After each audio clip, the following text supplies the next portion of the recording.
Welcome to the Low-Carb Athlete Podcast, where we focus on discussing topics to help you burn fat, optimize health, and improve performance in life and sports. Transform the whole you from the inside out with the holistic method. Let's dive in. Here's your host, Debbie Potts. Hey, it's Debbie. As we're waiting for Zach to come on the show, I'm just going to give a little intro. If you don't know who he is, you might not be an endurance runner, long distance runner, but Zach is a professional endurance athlete, coach, and host of the Human Performance Outlier podcast. He has broken multiple world and American records, won 4 national championships, and competed for the Team USA 3 times at World 100K championships. His primary focus is the ultramarathon, obviously. He loves challenging himself, obviously, challenging himself for sure with these endurance, crazy long distance runs, and even around a track and a treadmill. He loves building routines to optimize his own performance, and running has been a great vehicle for him to do it. So we're going to talk about training for ultramarathons versus Olympic distance type of events, low carb fueling for ultramarathoning and versus standard American diet, SAD approach, standard approach. And then matching fueling and training is my big investigation lately, as we are all unique individuals, but how do we stay fat adapted, but strategically add carbs in, because we want to be that dual fueled and be able to have that metabolic flexibility to be burning fat and then switch to some carbs when we need that extra boost of energy to do a surge or a sprint up a hill or in a race or sprinting to the finish line. You need to have access to both fuel sources, and then ketones can be another dual fuel when needed. I think like in precision sports, thinking endurance events, adventure racing may come in handy. But we'll talk about strategic carb timing based on Zach's racing and coaching experiences, what to eat, because I keep saying it's just not any carbs. We're looking at nutrient dense whole food diet, and then the carb sources are natural real food carb sources. So I think carbs have kind of a dirty word that they're just a bunch of eat whatever you want. We have carbs, but we're saying eat real food, as you know, potatoes that have been cooled, that are easier to digest and break down by the body, and more. So we'll talk about nutritional therapy more. So let's bring on Zach. All right, I've got the professional runner, amazing athlete, Zach Bitter, on the show to finally get him to share his story on my podcast, because we talk low carb athletes for years, 10 years now. And really, I don't think you've ever been on the podcast at all over the past 10 years we've had this, Zach. So welcome on the show.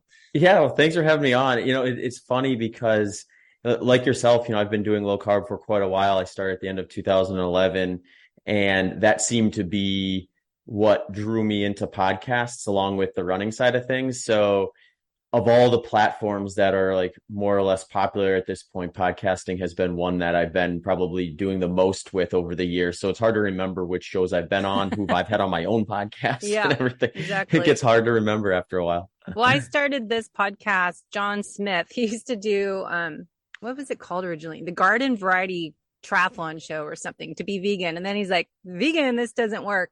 Then he asked me to co-host Fit, Fat, Fast, meant eating fat to burn fat to fuel for triathlons, Ironmans.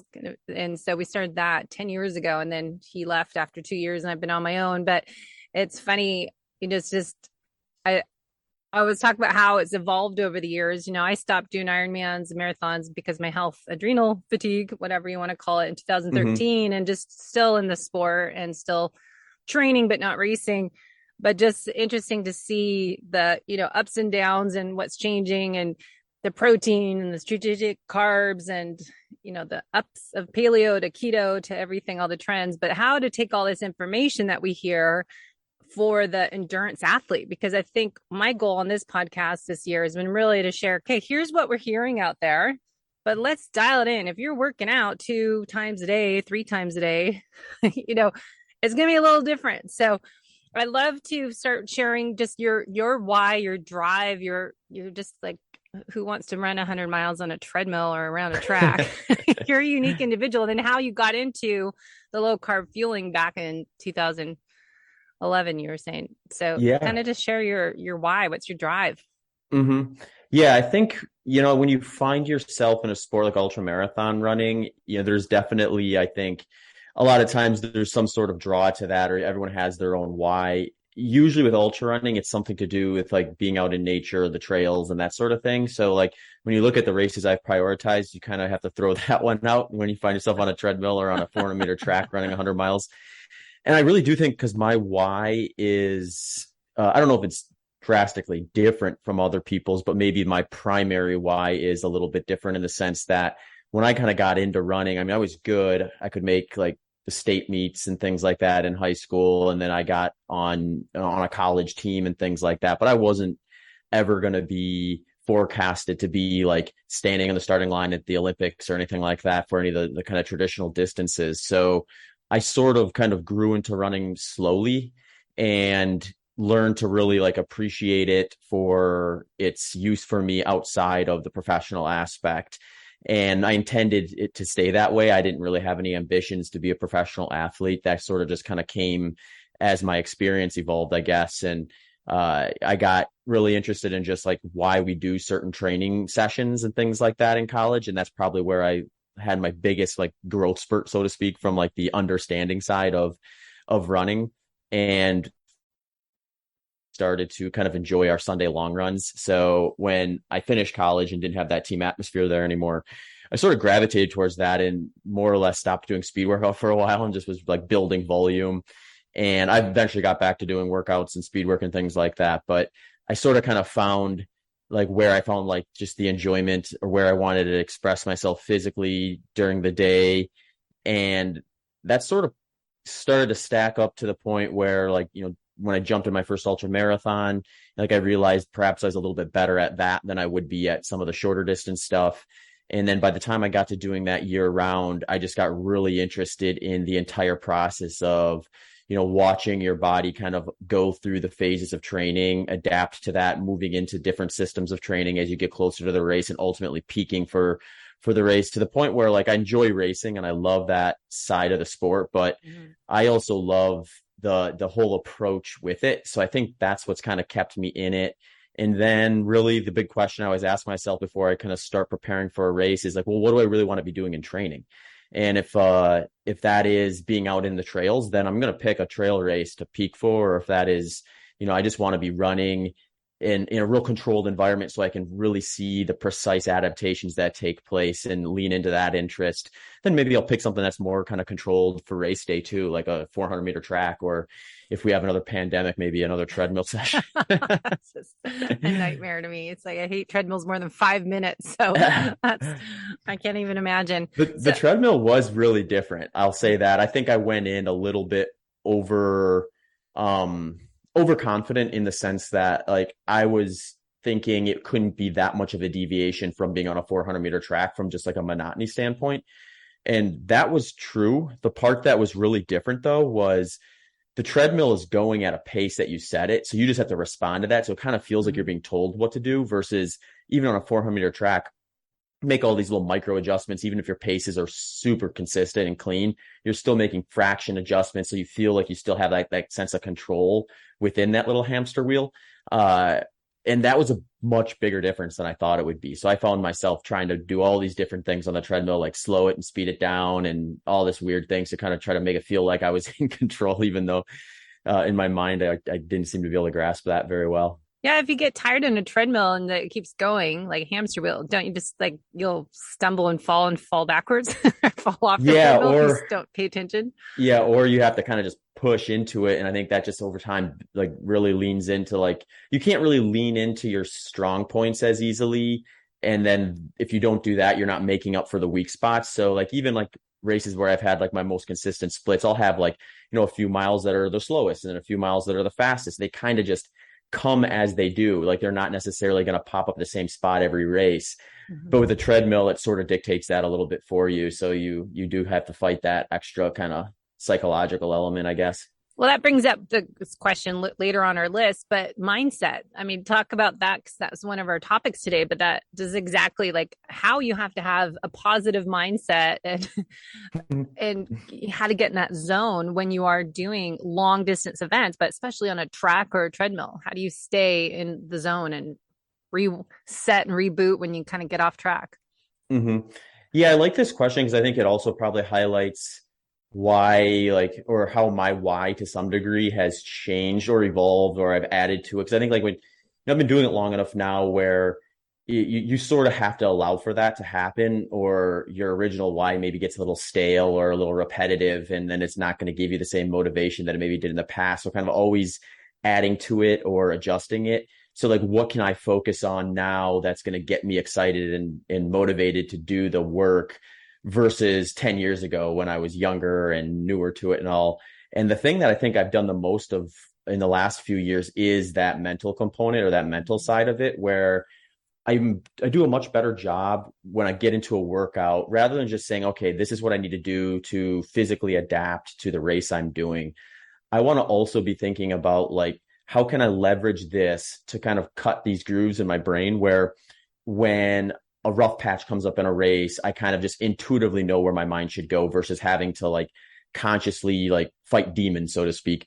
So like my most recent example of that is like I'm doing short intervals right now because I'm kind of far out from any long race at the moment. So I'm doing like least specific stuff right now. And, I get like 3 reps into an 8 rep hill repeat workout. And I just feel like, you know what? I don't know if I got 5 more in me today. That first kind of seed of doubt you always get in speed interval sessions where you're not halfway there yet. You start doubting it and you think maybe I should cut it short, start making excuses, all that stuff.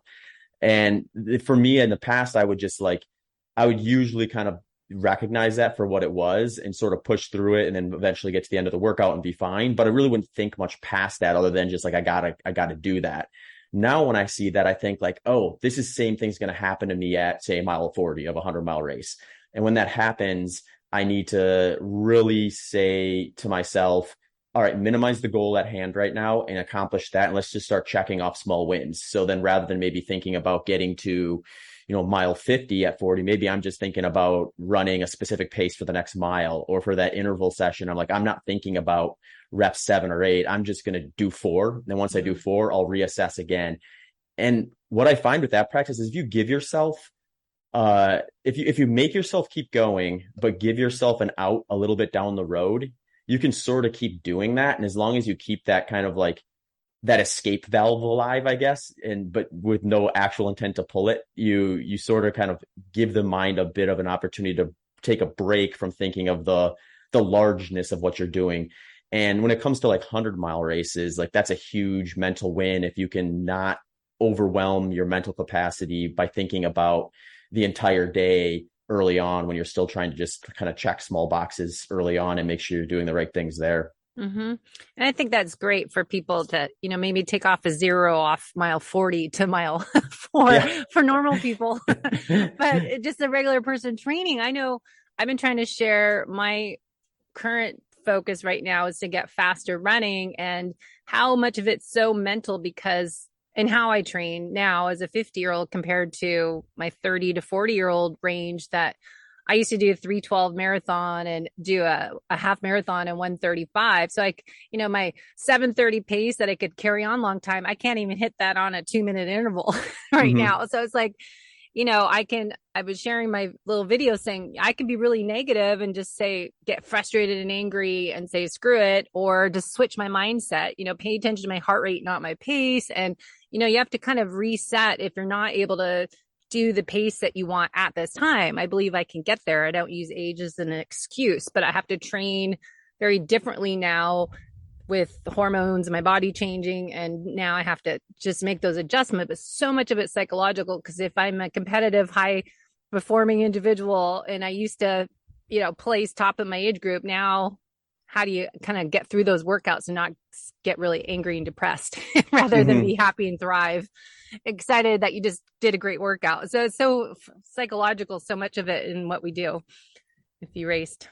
Yeah, no doubt. Yeah. And that adds to that. Cause it's like, I mean, how many people probably use that as their way to be done with whatever sport it is they Yeah. were previously enjoying, is like, well, I aged out, or whatever it is they want to say. And it's like, yeah, but if you can find that enjoyment in, still getting that hard workout done and looking at whatever the other benefits are and not comparing yourself to your younger self, then, you can probably still find a lot of value in that.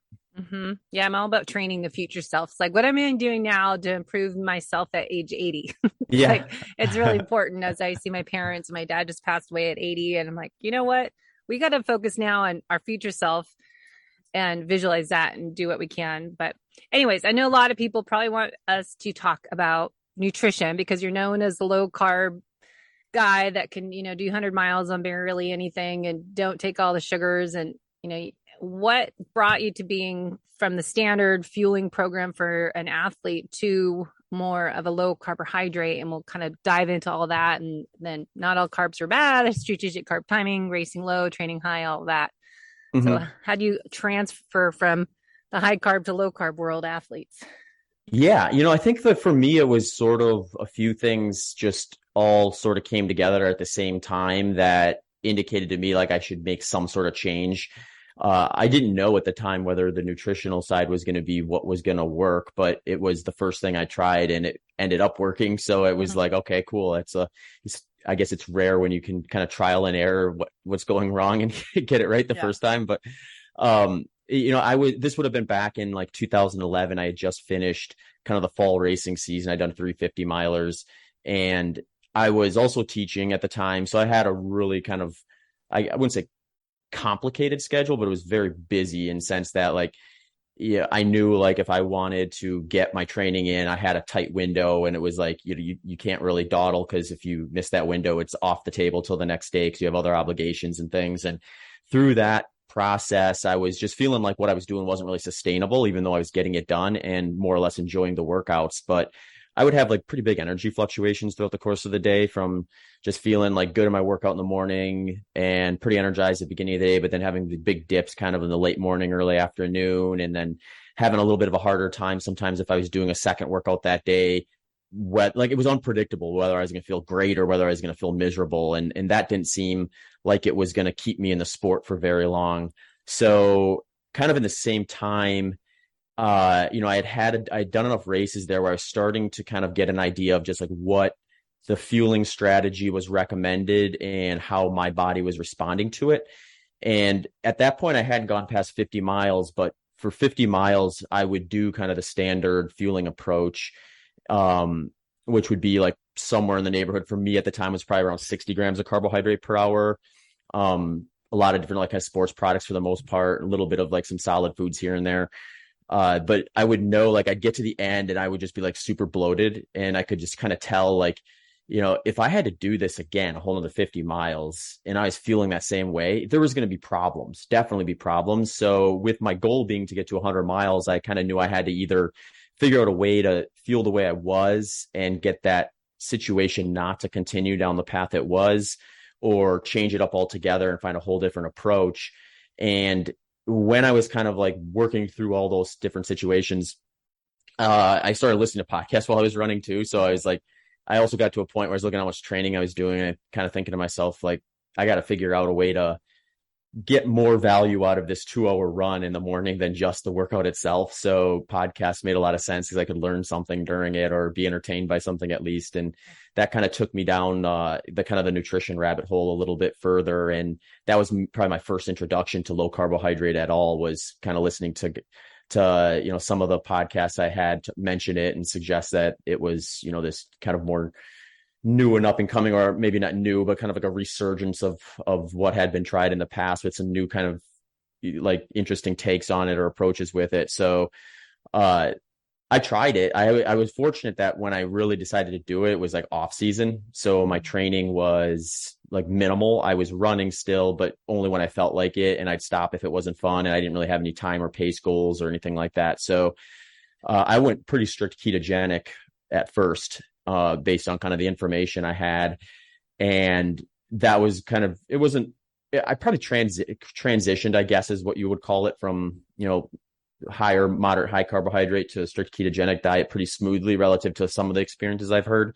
I have about 4 weeks that it took before I felt like everything was kind of more or less normalized at just kind of low intensity running.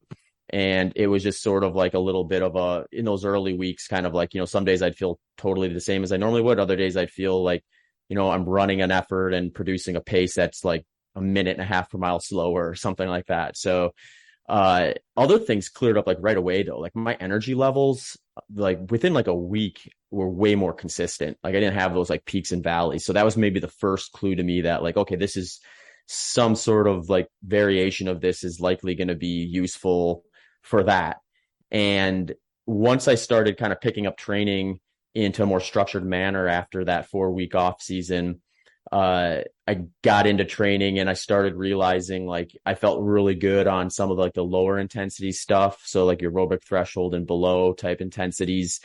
And then when it came time to do like short intervals, long intervals, tempo runs and that sort of stuff, I felt like I was like pushing a little harder to produce a pace or struggling to kind of even get up to certain paces. So that's where my mind kind of shifted a little bit away from like, well, maybe the strict ketogenic diet isn't necessarily at least the way they were programming at the time from a gram standpoint, like 50 grams or less of carbohydrate wasn't necessarily going to be my silver bullet for performance. So I started bringing back some carbohydrate, but much less than I had been before. I was really fortunate because I met Dr. Finney and Volek around that same time. So between their books and just talking to them, I had some ideas of like maybe where I would go. And Dr. Volek suggested to me, he's like, well, look, man, your lifestyle is way different than the average person. So, a 50 gram load for you, that might be like equivalent, like the first 8 hours of your day might be a full day metabolically compared to somebody else. So like you might be better off getting upwards to even 150 grams of carbohydrates in a day. And that may play physiologically a little more similar to someone who's more sedentary at 50 grams a day. So when he suggested that, I started just kind of implementing some carbohydrate around some of those speedier sessions. And I kind of got that gear back. So it took me probably about 1.5 years or so, maybe up to 2 years before I kind of really felt like I had a grasp on how much carbs to bring back when, and then ultimately how to fuel workout or fuel races, because I think we don't have, I wouldn't say great research data on this yet that I'm aware of anyway.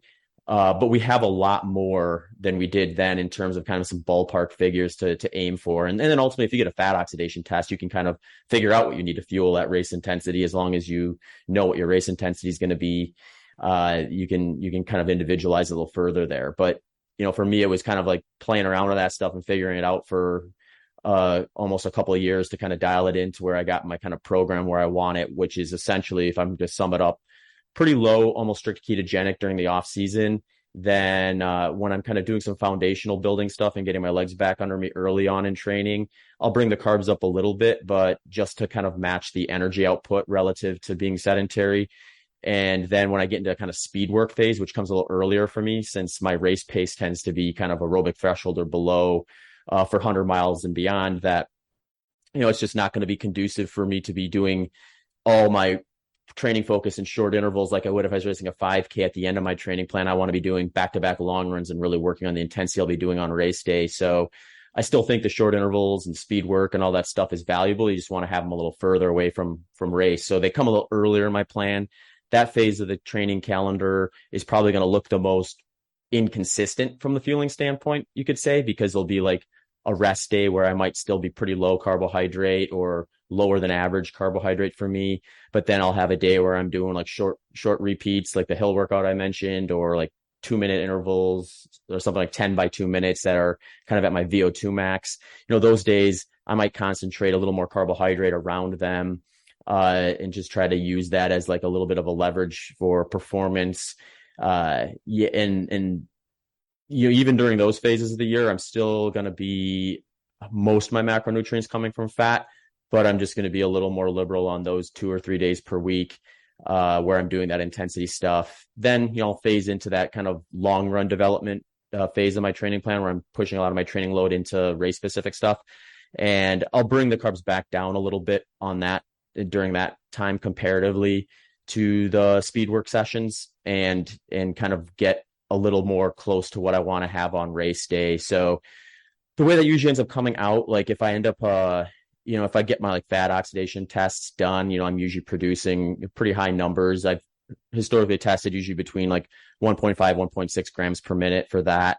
And then when I look at kind of race day intensity, that suggests I'm going to be somewhere in the neighborhood of around like, 15, maybe 10% of my intake from glycogen or carbohydrate. So then I kind of have an idea of like, based on that number at that intensity, I'm going to want to be targeting X number of carbs per hour to defend muscle glycogen. And then the fat burning component can take care of itself after the race, as far as I'm concerned. I try not to, I don't avoid eating fats and protein during races. I think a little bit is going to be kind of good for digestion for the most part. But primarily speaking, I'm not necessarily needing to replace the fat coming off my body during a race, during the race itself. That's not going to exhaust itself. I can replace that after. And the carbohydrate side, the small tank glycogen stores are going to be the one that needs to be defended, even at the high fat oxidation rates that I have. So then it just becomes kind of planning the race day fueling strategy. And for me, that's been a good chunk of that coming from S Fuels Race Plus and now Race Plus gel. And then I'll do a little bit of solid foods too, just because I find that having a little bit of solid food mixed into the equation over the course of an entire day helps a little bit with digestion. So, that's kind of the long story, I guess. Yeah, that's so many thoughts and questions along the way. So you're really matching your training schedule, your fueling and your training schedule with the higher intensity. Basically, we need to strategically add carbohydrates, real food sources of carbohydrates. We can get into what that is with that training day. But then an off day or rest day or low intensity day, we don't need as many carbohydrates. And so you're kind of mixing it up based on your training schedule by the week and by the month or season. So seasonally adjusting. And then what do you find, is it important to you to show if you test in nutritional ketosis? Do you ever test like, I want to balance, my blood sugar, monitor that? Or do you test like Keto Mojo ketones, or there's like Biosense coming out that they're testing? What do you like to do to know if you're eating the right amount just day to day? Yeah, it's a good question. I think like when I get into peak training, I'm pretty consistent from a macronutrient standpoint. So like my questions at that point are sort of like, what do I need to kind of test again because things could change versus what is likely going to kind of carry over if I haven't changed anything. And so for the blood ketone side of things, I've done some pretty thorough testing with that through training blocks just to see kind of like what my body's doing during different phases of training and stuff like that. My most detailed one was probably did a 100-mile race in end of 2018 called the Tunnel Hill 100. And during like a 3-week block of training, when my training was at its like highest load, was I was just testing blood ketones like 2 or 3 times a day, and it would fluctuate. I'd have like, usually I'd be between like 1.0 to like 2.2 is where it usually would come out. I'd have a couple of readings every once in a while that would be like below 0.5. And then I'd have a couple every once in a while that would be like a little bit higher for whatever reason. But most of them are kind of within that like 1 to 2 range of millimoles through that. And, the interesting thing about that to me is that was a pretty back and forth part of the training, in the sense that I had a lot of different types of workouts on the schedule, and I was also flexing carbohydrate up and down a fair bit. So, I've even had some days where I was above 200 grams of carbohydrate and still kind of putting out pretty high blood ketone scores. So to me, it was like, I don't think like chasing ketones is necessarily like a proven performance thing. In fact, you may actually notice if you get really high that, pulling that lever so far to one side is going to limit like the opposite end of the spectrum. So that carbohydrate tolerance side of things. And on race day, the reality is we have aid stations and access to fuel. My competitors are going to be using those. So you sort of have to match the environment in which you're going to perform to a degree. So having exogenous fuel is going to likely be more beneficial from a performance standpoint than not. So I want to make sure I maintain my ability to be able to get up to say like 40 grams of carbohydrate per hour if I need to. So that's one of the reasons that I'll kind of keep some of that around during training too. So I'm not necessarily pulling that lever too far to one side. The way I like to look at it is because so many people, I think, still think like there's sort of like a one or the other thing here where like you're either burning carbohydrates or burning fat. And in reality, like you can take the highest carb consuming individual and the lowest carb consuming individual and run them through the spectrum of intensities. And it's all going to be ratios for the most part. You might have like close to exclusive at really low intensities or really high intensities, but really it's going to be like a ratio of carbs and fats. So for me, it's always been, I want that fat oxidation rate high enough so that I can keep my intra-race fueling low enough that I don't have to worry about it causing a digestive issue from over consuming or consuming so much of it that I can't process it. And that's worked quite well for me. But again, since it's a spectrum versus an all or nothing, you kind of need to find what spot on that spectrum is going to make sense for you to stop at or to kind of try to fall on race day and then go for it from there. So you said all or nothing, and I think that's what's going on in our world, in general. Yeah. It's like everything is all or nothing. And just with ketosis, and I know endurance athletes, I hear this all the time in this group page we have that, they want to stay in ketosis during, say, I always use this example, like a 4 or 5 hour bike ride, or they're going for a 3-hour run.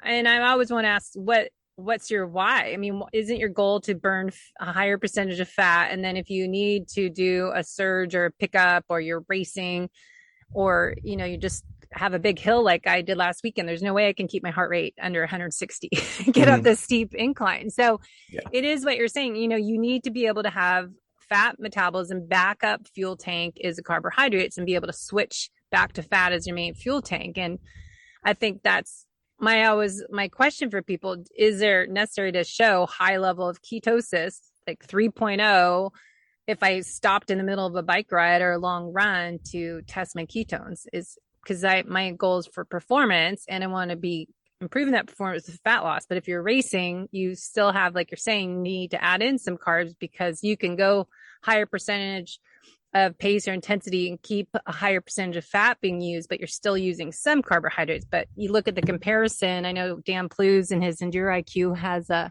the program, they have lots of great comparison research slides that they share of athletes that are the high carb to low carb and just the differences you can see in performance. But I think it's just good clarification for people thinking that they need to be all or nothing in the fueling, not that there's like zero carbs are being burned. I did metabolic testing for years on New Leaf equipment on people, and there's always some of each, Yeah. And then you have metabolic crossover point, and there's, the fat's going down, down, down, the carbs are going up. But figure out those ranges for you, the individual, is ideal, I think, if you can get tested.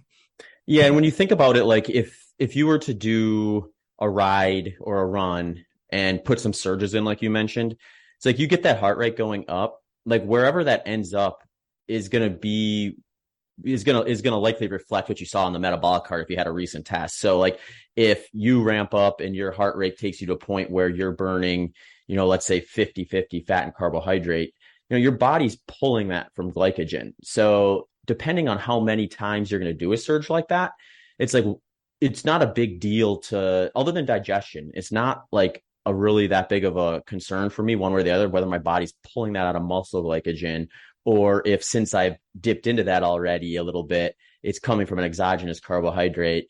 And I think that's where people maybe miss the boat a little bit, is they get afraid of the burning of glycogen in the sense of like, but they don't differentiate between the glycogen they're burning almost no matter what, because their body's going to produce it and make it and use it, even if they're on a zero carb diet.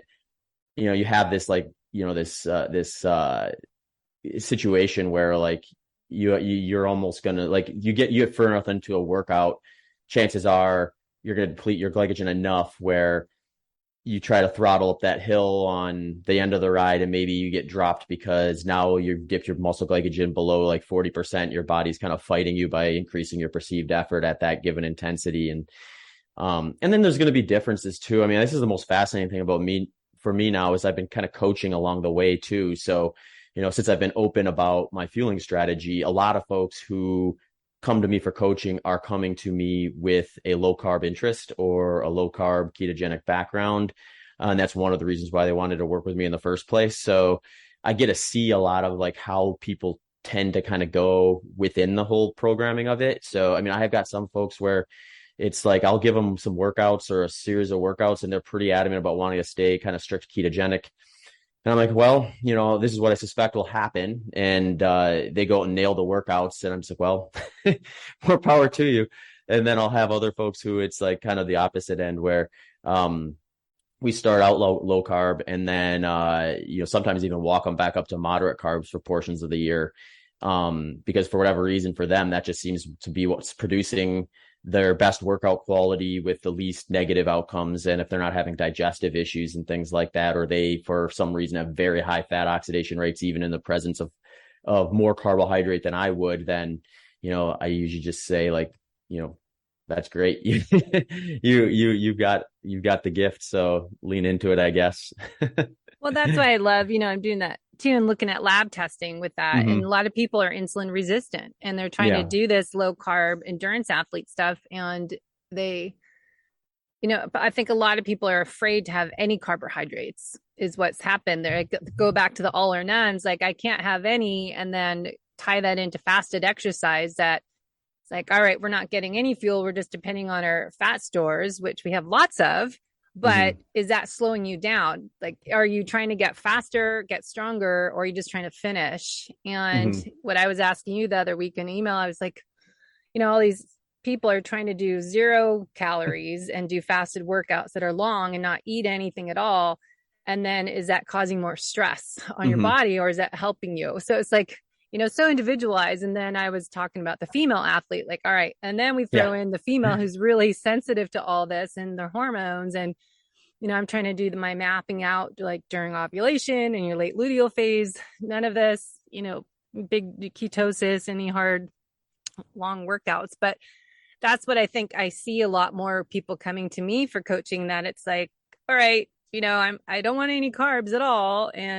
But then their speed's doing a 13-minute mile pace running. Like, okay, maybe we should experiment a little bit, because it is, like you said, you did a fat adaptation process, say 30 days, get into nutritional ketosis, and then cycle in carbs in and out based on your workouts. But knowing when to do that, I think it's hard for people. It's like, when should I add carbs? And what are those carbohydrates? Instead of eating bagels and having a Cliff Bar and it's like confusing for people. I think they're doing keto and trying to do it into endurance events for performance gains. Then it's a little bit different.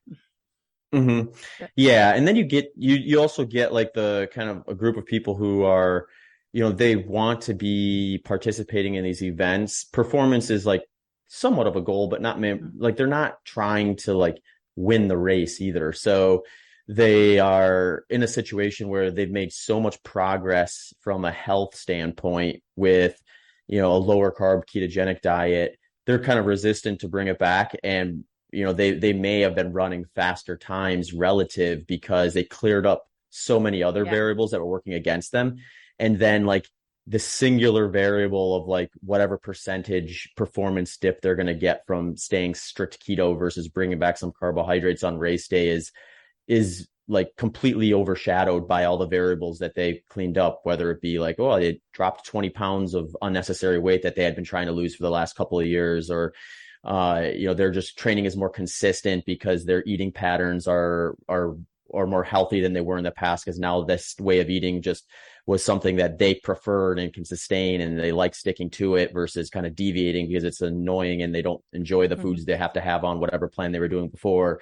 And all these other things that are kind of like get introduced into the equation when you're working with like real people versus like professional athletes. And so I think that's where I think a lot of the confusion sometimes comes to, where you're working with a professional athlete, and chances are like them being a professional athlete selected for their ability to probably tolerate higher amounts of carbohydrate than say like someone who's metabolically compromised.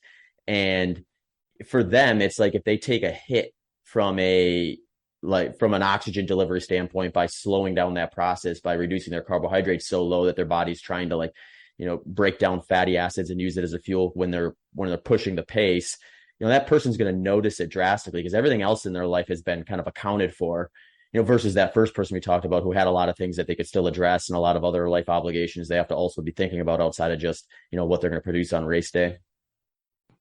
So go back to fueling. When people should experiment with adding a little bit more carbohydrates, what do carbohydrates mean to you? What are those options? Yeah, I guess I'm not super picky about what they choose. What I'm more interested in is like the sustainability of it. So when I'm working with someone and it's like, this is actually a fairly common scenario. I'll have someone who comes to me for coaching and they've been strict ketogenic, like 30 to 50 grams of carbohydrate per day for like sometimes up towards to 2 years. And they're not like dogmatic about it. They're just like, that's just what they assumed was going to be best for them. So they stuck to it and they were very disciplined people. So they were able to. And I mentioned like, well, a lot of my endurance coaching clients, when we get up to like, say 10 plus hours of training volume per week, we're usually kind of targeting a little closer to like 100, maybe 150 grams of carbohydrate per day. So we may see some benefits if we bring yours up. And usually that conversation will come because like they'll mention, I do feel like I'm lacking a little bit on the top end of speed workouts and things like that, or they just haven't done speed workouts in a while and we introduce them and then they realize like, oh, there's this side of the equation that I just hadn't been really concerned with and now I am. So how do I change my eating patterns to accommodate it? And for them, I usually just say like, well, let's think of some carbohydrates that you maybe miss not being able to have when you were sticking to 30 to 50 grams per day, but aren't going to be ones where you are like, once you have one, it's going to be full sail, moderate, high carb, because you go with was it a Lay's commercial where if you have one, you eat the whole bag type of a situation. So that ranges a lot, but most people that are in that boat, I would say, are more, they tend to be kind of more conscious of like healthy foods. So they kind of want to gravitate to like more whole food options. So usually we're starting with things like fruits, berries, melons, that sort of thing. And then like tubers and potatoes, that sort of stuff too, is kind of another option for them. And usually if that's the foundation, we start from there. Then it comes to like, all right, if we're going to do this, now we need to look at what you're going to fuel with intra workout or intra race and that sort of thing. And that's where I think you start having some success with bringing in some sort of a little more of a refined option so that the delivery is a little more direct and a little less bogged down with the fiber and everything else. It kind of comes with a whole food option that you might not want to have to try to digest and process when you're running a race.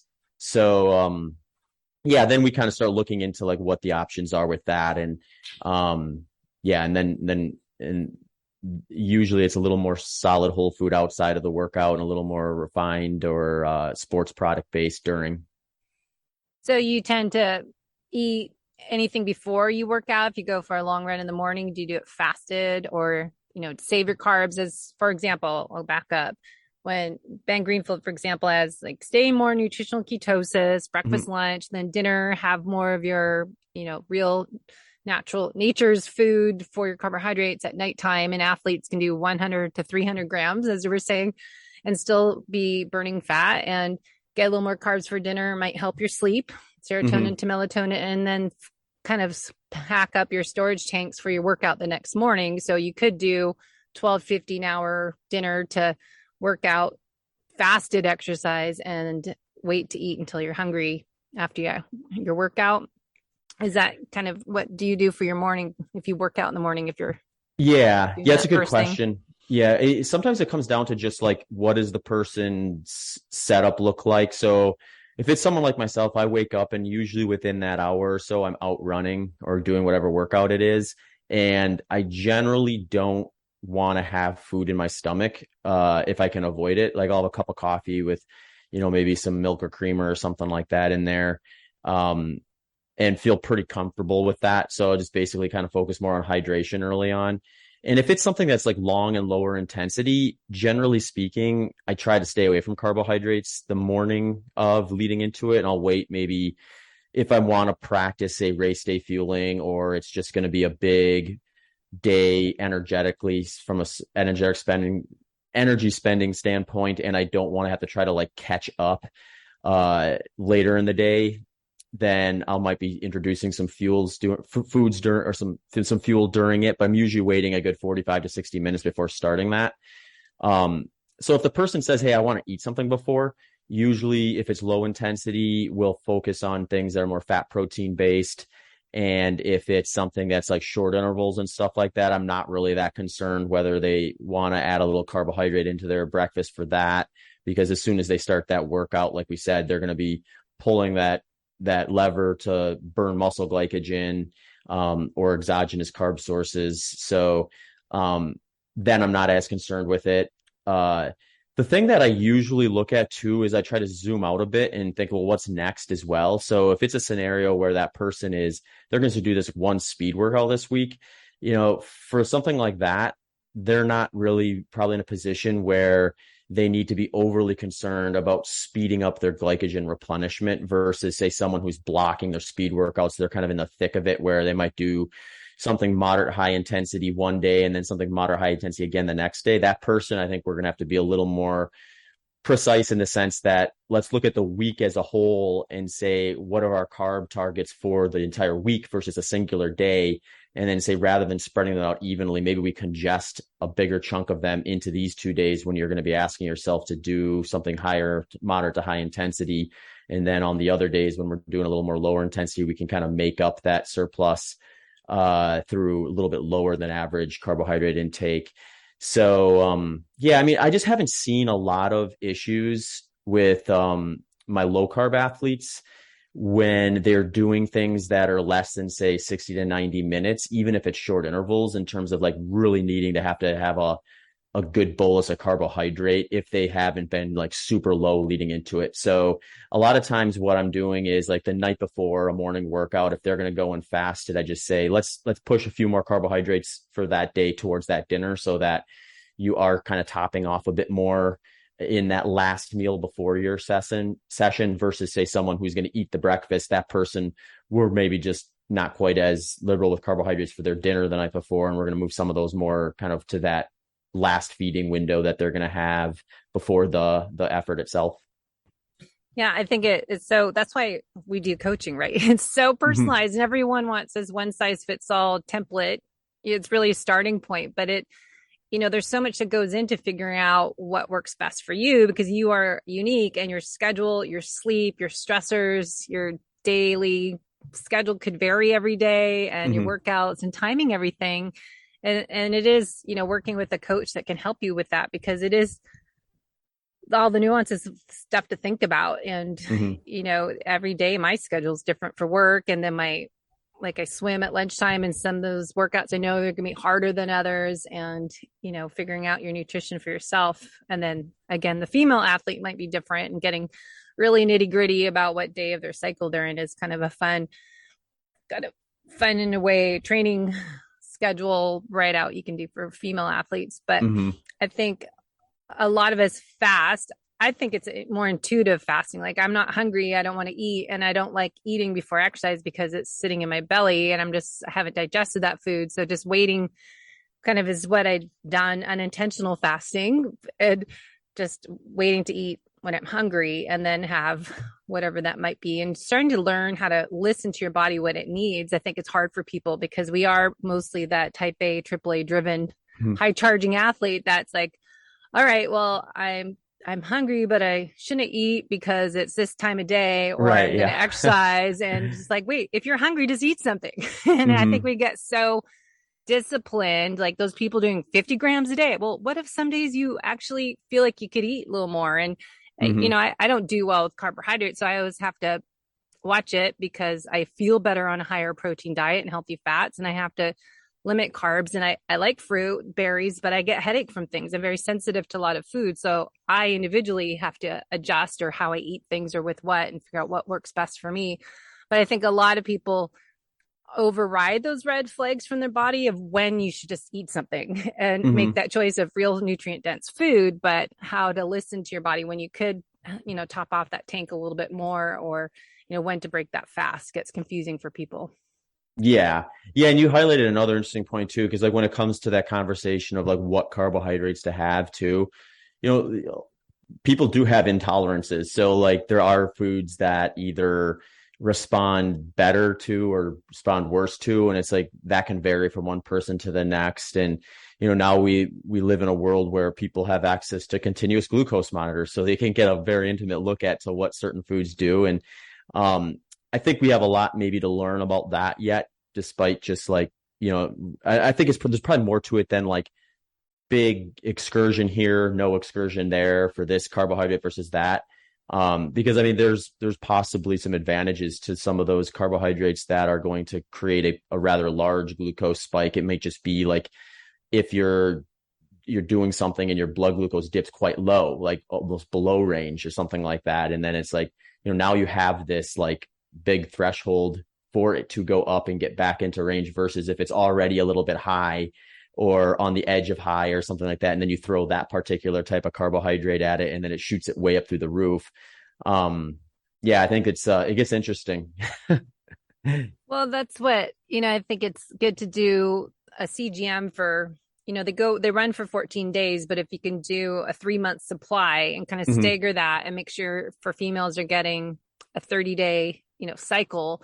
But because all the foods react differently. And then I also like to look at people's ancestry background and look at their stress levels. That's why I like CGM, because I realized how I'm so more susceptible to my reaction to stress and how I need to implement more breathing techniques when I'm driving behind a slow driver or something. You just like all these spikes you get. Because I've said for years, every blood sugar response, every stress response is a blood sugar response. So like I gained 30 pounds after, being in my best shape of my life after I'm in Hawaii 2012 and I did 50K trail runs in that 2013. And then suddenly my body metabolic chaos happened and I didn't change anything but gained 30 pounds. And I always tell people nowadays, sharing my story more so, that you could be doing all this right stuff. Like I was doing this stuff back since 2007. And that stress response, if it's alerted too much, becomes a chronic stressor.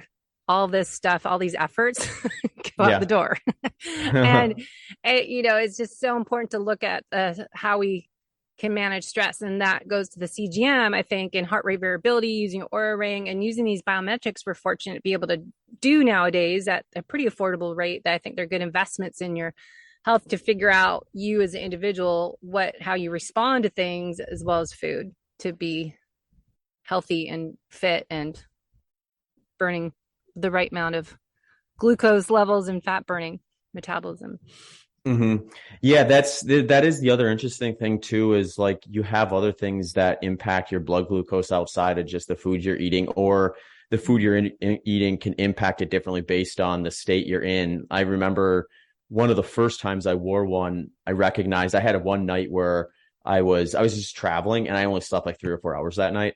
And that next day, like it hardly mattered what I ate. Like when I did eat, I'd have like this big excursion and then it did not come down nearly as fast as it normally would. So I was like, I'm getting a different feedback from the same food when I put myself in a completely different state due to sleep deprivation and things like that. So it's like, it's pretty wild when you kind of get into it, to a degree where I do think like you have to be careful not to like overthink it too much, because our bodies are relatively resilient in the sense that like, as long as I'm not stringing together day after day after day after day of that sort of a lifestyle, chances are I'll probably be fine.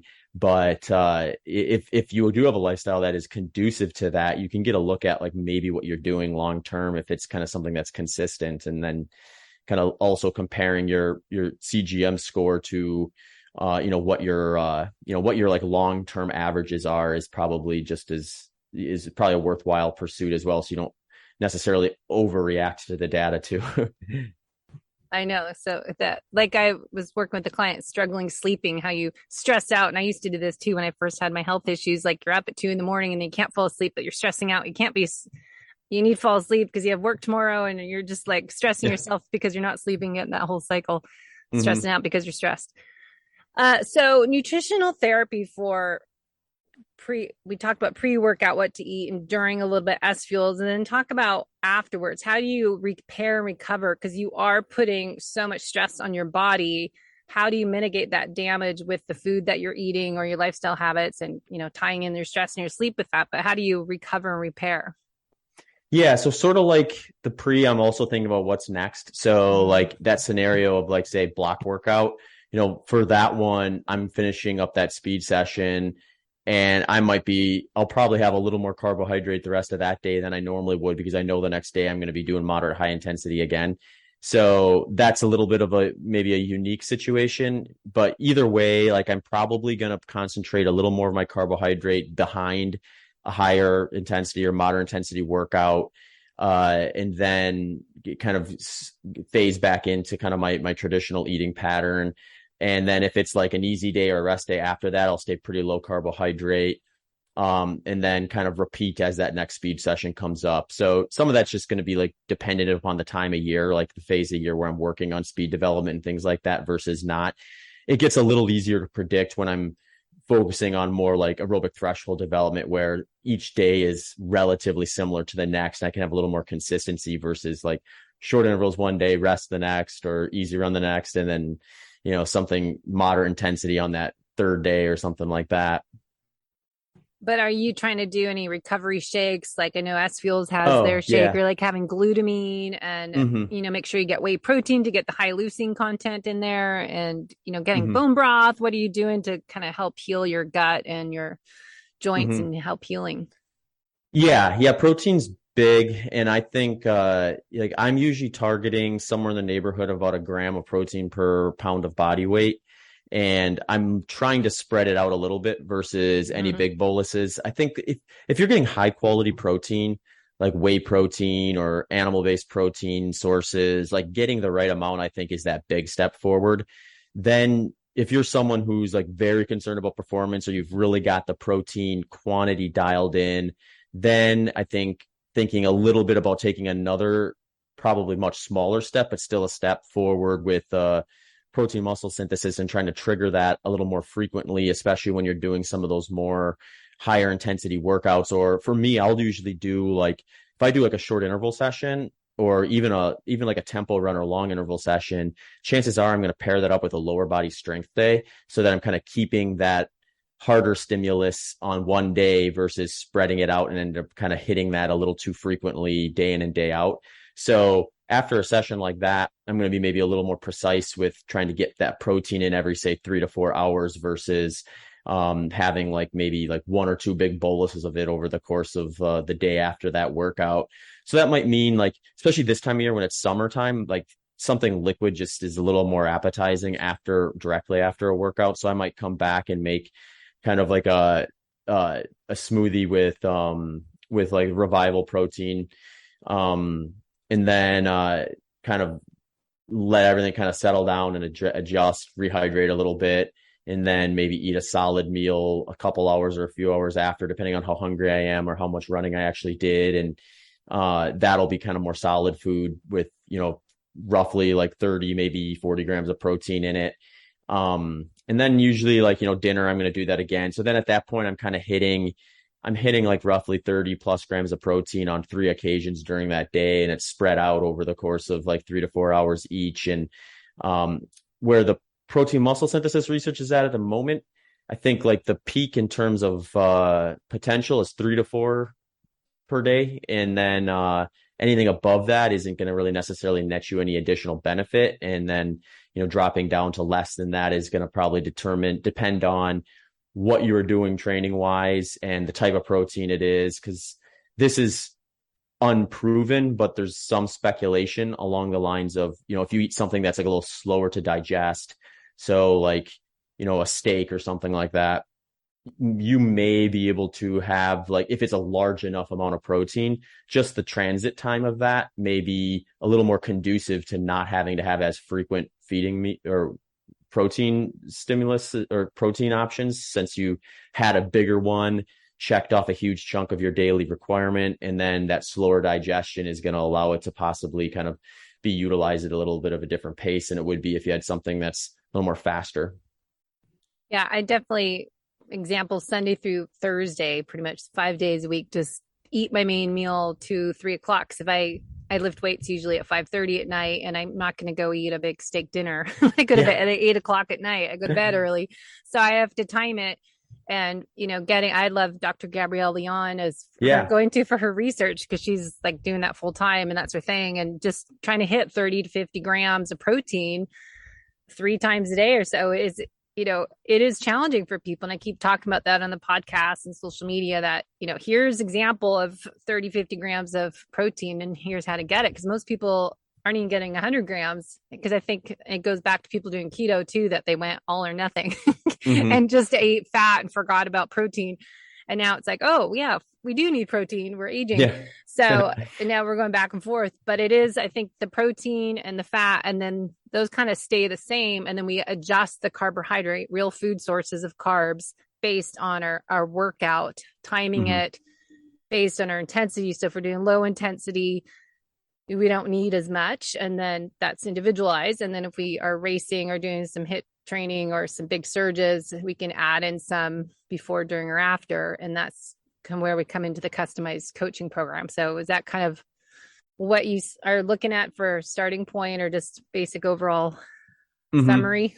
Yeah, no, that's perfect. I think the other thing I usually find interesting too is when I first got into sport, there was a big emphasis that like you have your protein with carbs or fats or some sort of ratio and things like that. And I asked Alan Aragon about that on my podcast, because he's really into the protein research stuff. He said that's something that's changed over his career too, where when they look at just protein muscle synthesis, I mean, there's other things going on, obviously, when you include fats and carbohydrates in with a meal outside of protein muscle synthesis. But if we're just looking at that, there doesn't seem to be any indication that with the right amount of protein, which I believe, if I remember right, he said like 30 grams or so, up to 50 or something like that, was like, there's no indication that that is going to require a carbohydrate or a fat in order to trigger that response. So if you do have someone who's like super committed to like an OMAD or a 2-meal-a-day type of program, and they're at that point where they're like doing some like a really kind of stressful phase of training, they can probably just introduce like that sort of protein sparing situation, where rather than only having that happen during their one meal or their 2 meals, inject a 30 to 40 gram like protein shake or something, just like, or a whole food option that's basically pure protein, and not feel like they're introducing another calorie source on top of what they were already doing, if they're trying to be conscious about that. And it seems to be all it takes. So there is some I think some wiggle room there. Yeah, that's what's funny is getting, the right amount. And I think so many of us, and myself, I just was doing OMAD before I knew it was OMAD, and just doing liquid, and then have one big main meal because it worked my schedule on a busy work day. And then you realize, okay, I'm supposed to get this much protein. How am I supposed to fit that in? Then you do have to eat. And that goes back to, eating when you're hungry, but trying to get that protein in throughout the day. And you can't do that in one meal. So it's really teaching yourself it's okay. Give yourself permission to eat. Because I think people get so wrapped up into, I need to fast for 16 hours or to 18 hours and not eat, even though I'm working out 2 or 3 times a day. I'm going to keep, my carbs at 50 and get just one meal. And I think it just gets people down this crazy hormonal metabolic chaos when they do everything too much and not mix it up. And, match those type of days if you want to do OMAD with your rest day, and, match your active recovery days with a more of a fast. And then, dialing that in for females, if it's like beginning of your cycle, right after ovulation, before luteal phase, is where Dr. Minnie talks about where it's the ideal days when to fast and days not to fast. But I think athletes need to be careful of this excessive fasting. And that's what, I was talking to you about Dr. Stacy Sims, is totally different perspective on the fasting and the carbs. But, with the lifting weights and do more short intensity interval training for female athletes is important. But, I think female athletes especially have to be careful going too low of carbohydrates and too much fasting, because they tend to not eat enough when they're exercising a lot. Yeah. And that's usually the part where like you just have to add context to it in order to really get to what's going to maybe work or not work from one person to the next. And like the time restricted feeding is like a great example for this too, where like, even if it's the same person, like take me, for example, like if I'm coming off of off season and starting my structured training, most off seasons, I'm going to gain a couple pounds, 2, 3, maybe more pounds, depending on how long the off season is. And it's like that first few weeks, if I decide I want to kind of stick to a more like 2-meal-a-day kind of structure and not really add in anything in between those, I don't notice a whole lot of issues performance wise. But then once I start dipping down, kind of close a little bit of weight, they might be able to get away with a little bit of a longer fast. fasting window versus someone who's at their goal weight, then you got to be super with that. Where you can have, if you're an endurance athlete on top of it, you kind of have this situation where it's like you eat till you're full, but full isn't enough because you just doubled your metabolic rate that day or something like that. And I think that's where I think it starts to get a little wobbly in some cases. Yeah, I know. So my Zoom is freaking out. I think it's like spiraling in and out. So hopefully we got all that, but I know we're out of time. Zach, and Yeah, the best place to find me is at my website, zachbitter.com, just ZACHBITTER.com. And there you can kind of link to my coaching consultations, podcasts, and social media channels. And social media, most active on Instagram, just at Zach Bitter, and then Twitter at ZBitter. All right, guys, that was Zach Bitter. He is just an amazing, talented athlete and coach, and really on the forefront of the low carb athlete for endurance sports, as he does the 100 miles is easy day for him. It seems like his race. So when he's talking about 50 miles, just think in normal world athletes, we think of that as 5 miles. So 5 miles is 50 miles to Zach. But I had a little technical difficulties at the finish. My Zoom was going in and out, and then I yanked on my headphone cord and knocked everything off. So one thing we were talking about at the end that didn't get recorded that Zach and I were emailing about is the female athlete. And I'm trying to touch onto this a little more. I'm sure Stacy Sims won't come on my show because it's called the Low Carb Athlete and she's against that. But just if you are a fat adapted athlete, you have a higher tolerance, higher level of fat oxidation at, say, the same heart rate as someone that's a high carb athlete. Now, female athletes, we know from listening to my calls with Dr. Mindy Pelz that women need to train fuel differently, different times of the month. Dr. Stacy Sims has tons of great information in her book, Roar, in her new book on menopausal women, looking at specifically the female athlete. So I'm trying to tie all this in together. Now, if you are a fat adapted female athlete, how do we know how many carbs you should have? Now, go to my website. I have it all listed out. Dr. Mindy Pelz, the estrogen building days, what foods to add in during estrogen building days, ovulation time around days 14, 16, and then progesterone building days in late luteal phase around days 20 or so. Now, those are not keto foods, and we don't want to be in nutritional ketosis, that late luteal cycle. But how do we know how many carbs to have? So as I spoke about on a previous show, Rob Wolf carb tolerance test. I've talked to you about NutriSense, Keto Mojo, and figuring out what carbs work for you to not have a huge spike in your glucose. So I think that's a good amount. Again, when we talk about timing carbs around our training and our hormone cycle, we don't mean crappy carbs. We mean nutrient dense, nature's foods, real foods. So not thinking that's a hall pass to eat all the processed junk foods that are high carbs, high sugars. So we still want to choose nutrient dense fruits and vegetables, berries, ideally, and then underground vegetables, safe starches that are good for you. And you can time those with your workouts and your hormone cycle. So what I was talking to Zach about is his thoughts on carbs and strategic carb timing for females. And we know we want to add for men and women a little more carbohydrates if you're doing a 2-day session. And how much is that looking like? Like, is that 20 grams of carbs? And Dr. Dan Plews talks about this too in the Endure program. When he's racing, he can do 60 grams of carbs, so 6 per hour. So that might look like 20 grams every 20 minutes. To me, my body, I only can take in so much at once. So again, it is N=1 experiment, but just know that strategic carb timing, based on the type of workout you did, where to place those carbs and how much to have is so individualized for men and women.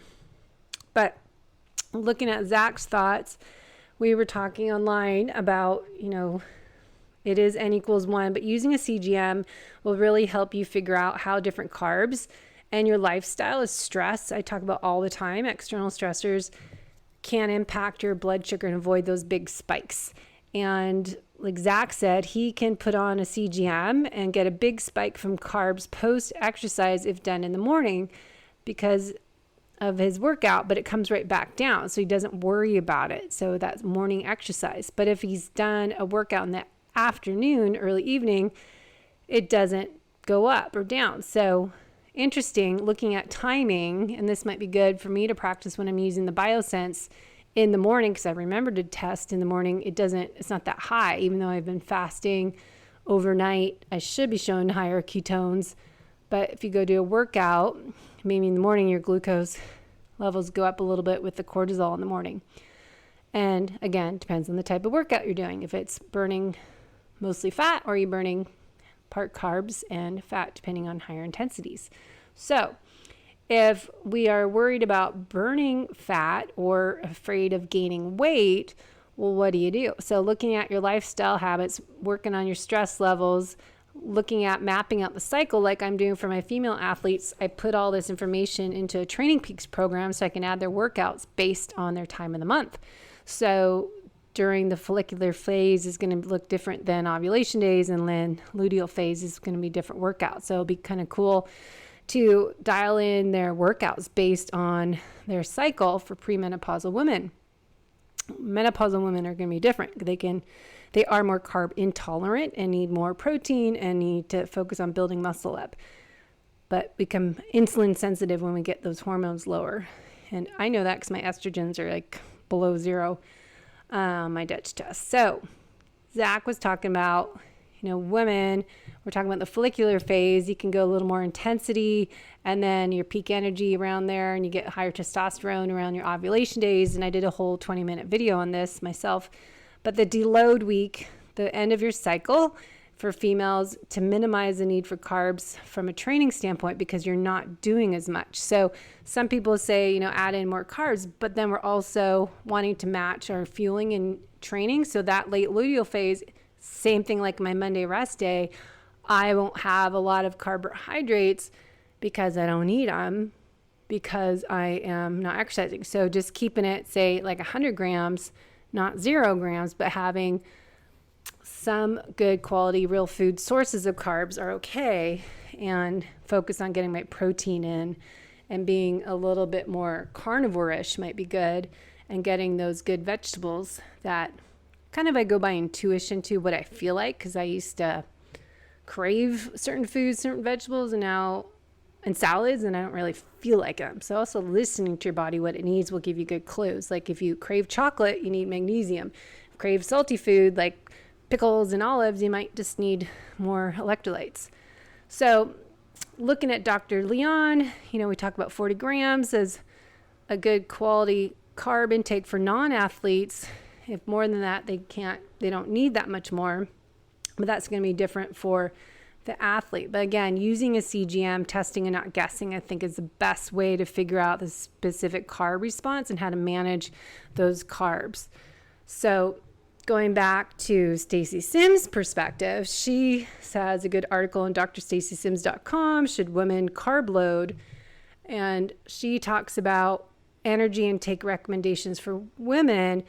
Says, quote, instead of worrying about piling on enough pasta on your plate from the night before for a big event and eating enough to meet energies, the worry shouldn't be about that. But the baseline calorie intake for women is 40 to 45 calories per gram of body weight for female athletes. Within that, their carbohydrate ranges she recommends, Dr. Stacy Sims, based on exercise duration and intensity. So for light or active recovery day, she suggests aim for 2.5 grams of kilogram of carbohydrates. Short intense days like CrossFit, 2.5 to 3 grams of carbs per kilogram.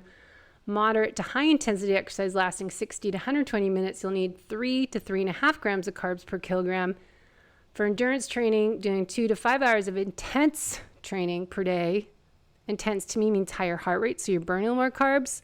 I think most of us are doing that 80% low heart rate Maffetone style for endurance training. So this might be different for you depending on your heart rate. If you're overtraining, you might need a little more carbs. So she suggests, Stacy Sims says 4.5 to 6 grams of carbs per kilogram. Now that's too much for me, but I'm training lower heart rate on my long workouts. Running, I'm going to burn more carbs because my heart rate tends to climb up higher than on a bike. Now, extreme training, intense training, 5 hours or more, like an Ironman race, Stacy Sims says 6 to 7 grams of carbs per kilogram. Now, I wonder if these recommendations are based on our smaller community that's fat adapted athletes. So these recommendations maybe are based on someone that's more of a carb burner as their main fuel tank than a sugar burner.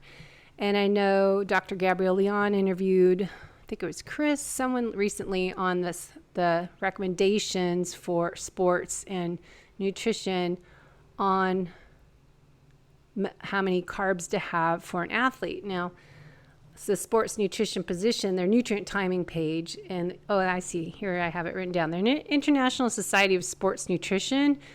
I just wonder if the studies are done on people that are high carb people, not low carb. And then you go to what Jay Feldman's saying, and I really understand and agree with a lot of what he's saying, is that if you are doing too low carb, you can be causing more stress. If you're fasting too much, if you're doing anything that's acute stressor becomes a chronic stressor, that's just, again, overloading your beaker of stress. So N equals 1, everyone. Not more is not better. Look at being fat adapted athlete, but don't think carbs are evil. Carbs that are evil are the crappy carbs, the garbage, the processed foods, stuff with a barcode, a list of ingredients you don't understand. So read your labels or buy foods that don't have labels and test and not guess with levels or Biosense or CGM as Nutrisense or Keto Mojo, ketone glucose, and figure out your personalized nutrition plan. Check out your genetics. Upload your raw genetic data into My DNA Company or there's another one, DNA, and there's DNA Fit. You can just take your data and upload it and find out more about how food and your genetics can help personalize a nutrition program. And don't forget epigenetics, because if you turn on and off those genes based on how you live your life is an important part. But thinking about getting that protein in, pre-post workout nutrition, I think it varies if you need carb and protein or protein alone, they talk about in these studies, and sizing and timing a pre-exercise meal impacts how much you have post-exercise. Well, we have to look at what your goal is. If it's performance, maybe you can have some strategic carbs. If you're just trying to finish and do a race and your heart rate's low, maybe you can tolerate more of just a fat snack like avocado and some macadamia nuts or something, some olives. But if you are trying to race or do a speed workout with some high intensity interval pickups, pacing, tempo, you need to adjust those carbs. If you can use S fuels, something like that won't spike your glucose too high, I think you might find the performance gains. I want to get stronger and faster. I don't want to just be slogging along. That's not my goal. So it depends on what you're trying to get out of this. If you're just trying to burn fat, just, think about doing those morning shake, stroll, shake, shiver. What Ben Greenfield talks about that me as a coach and to our clients that we do our group training programs with, we have them get up and do fasted exercise, but it is low intensity. It's going for a walk, a stroll, maybe an easy swim, a hike, easy bike ride. It's nothing high. So it's like maffetone or lower. 180 minus your age is your kind of somewhat estimated range for your fat burning ranges, but stay below that and you should be okay if you ate dinner 12 to 15 hours before that. So just make sure you're not doing too long a fast and too low calories. You can stay fat adapted, eat something before that's having a little more fats in your coffee, or have some collagen creamer in there. And like my Laird's creamer I do unsweetened that has some mushroom adaptogens in it and some coconut MCTs. So let's work on personalizing your nutrition and make sure you're not causing more stress. Exercise over 45 minutes is stressful. Exercising in the heat and longer distance will cause leaky gut. So we want to make sure you're really fueling correctly, doing your recovery, prioritizing sleep, working on your gut health, having like Keon colostrum in your shake mix with glutamine and whey protein, or if you can't do whey, I have people do the beef protein by Quip that's unsweetened and add some like sunflower nut butter and add some electrolytes and add some, what else do I add? Oh, frozen avocado and maybe some MCT oil, and add everything in a superfood shake to help repair the damage we put on our gut, our stress on our gut. So work on training the whole you from the inside out with the holistic method. So hopefully this information with Zach is helping, and the info from Dan Plews coming up we'll have on the show, Paul Larson, Leighton Phillips from S Fuels. All this is to help you figure out timing your nutrition and your matching your nutrition fueling with your exercise. And also we'll get into sleep coming up here, because I think you guys are struggling with that sleep. So more to come. So let me know if you have any questions, comments, concerns, and if you can share this podcast with some of your athletic friends, your team, that would be great. Help get people to take care of their whole self, to be fit and healthy for today and their future self. Thank you for listening. Thanks for listening to the Low-Carb Athlete Podcast. If you have any questions, feedback, or topic suggestions, let us know on Facebook or at debbiepotts.net. You can help us to continue to grow by leaving a review on iTunes. Thanks again, and we'll see you next time.